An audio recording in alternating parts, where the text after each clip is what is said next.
はい、皆さん、こんにちは。ケイスケです。皆さん、お元気ですか？今日は久しぶりにポッドキャストです。今日のテーマは、インプットの大切さです。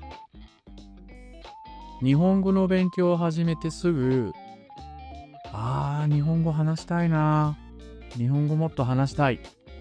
と思うかもしれません。ランゲージエクスチェンジや日本語のオンラインレッスンで日本語を話す練習をするかもしれません。僕もスペイン語の勉強を始めたとき、オンラインでスペイン語の会話のレッスンを毎日受けていましたけど、うまく話せませんでした。それから上手になりませんでした。勉強したのに言葉が出てこない。頭の中にはあるのに出てこない。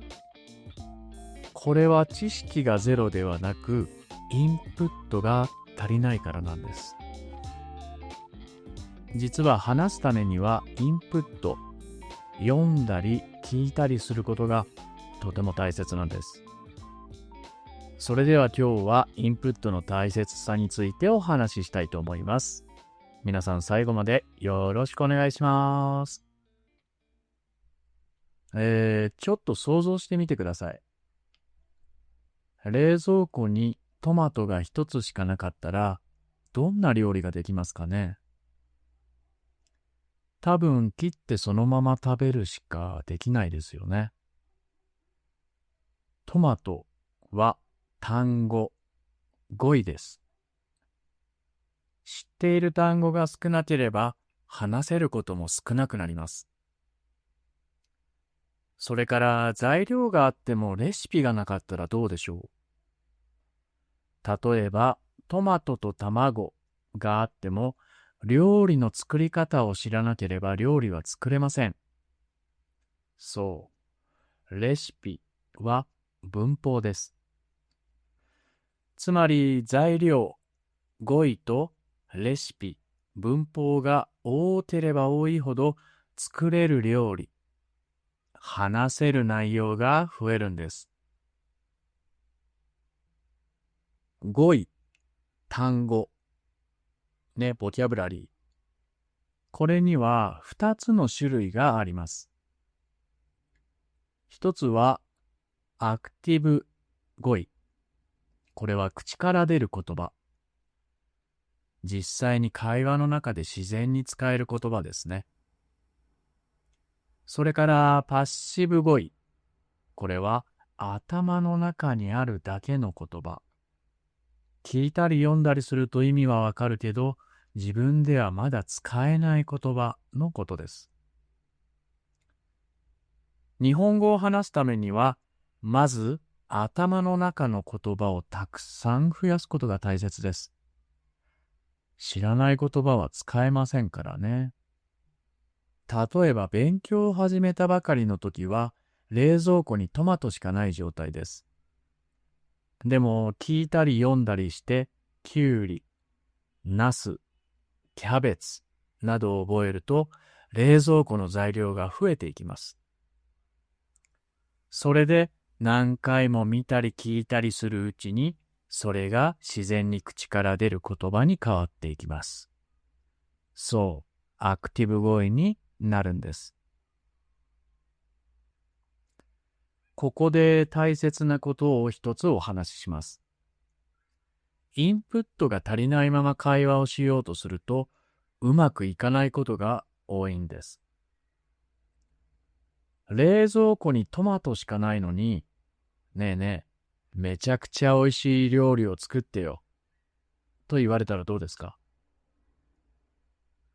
多分作ることができる料理はほとんどない。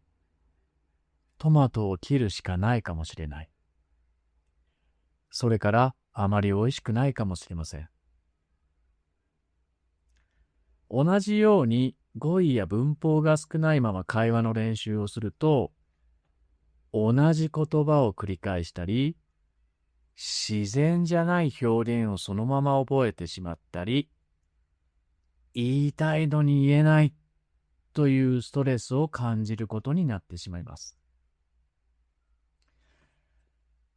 冷蔵庫にトマトしかないから、いつもトマトを食べて、もっといろんな料理が食べたいな。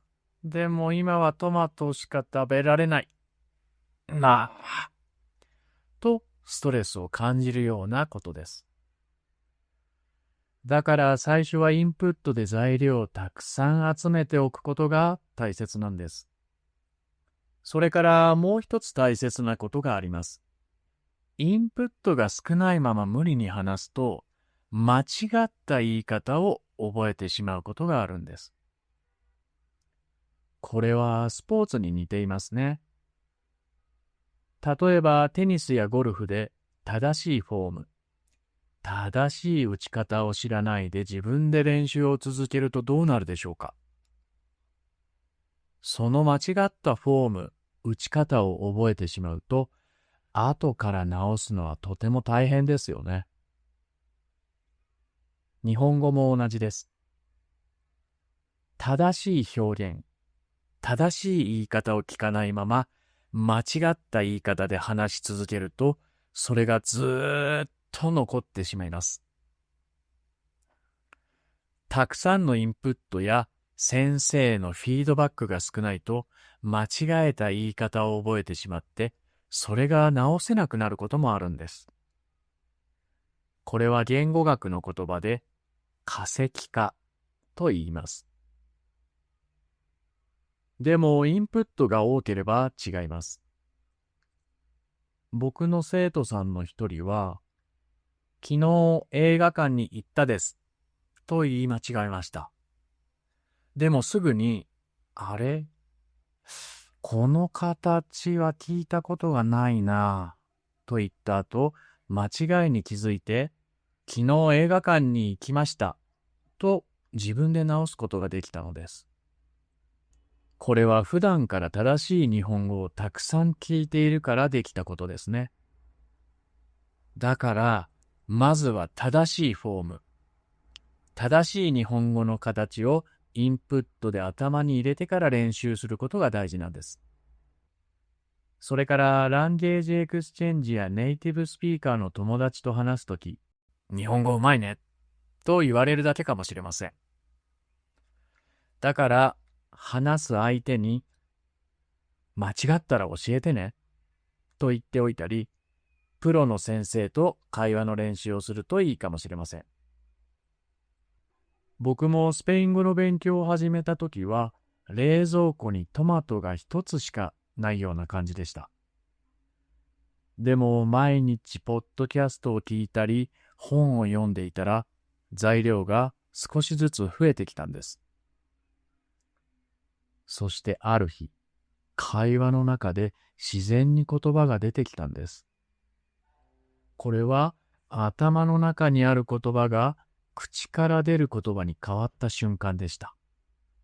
この時自分が新しい単語を使えたことと、相手が僕が使った単語を理解してくれたことがとっても嬉しくって、僕はその単語を忘れることがなくなりました。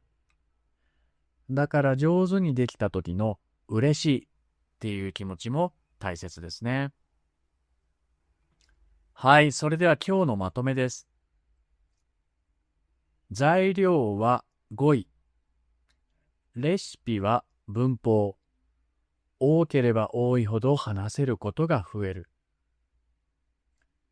それから、最初は頭の中の言葉をたくさん増やすことが大切。3つ目は、インプットが少ないとき、会話の練習をしても上手になりにくい。まずは材料を貯めましょう。それから最後に、間違った表現は直すことが難しい。正しいフォーム、正しい日本語をインプットしよう。ということです。はい、今日はここまでです。皆さんの冷蔵庫の中にはどんな材料がありますか？ちょっとね、考えてみてください。それじゃあ今日も最後まで聞いてくれてありがとう。じゃあまたね。バイバイ。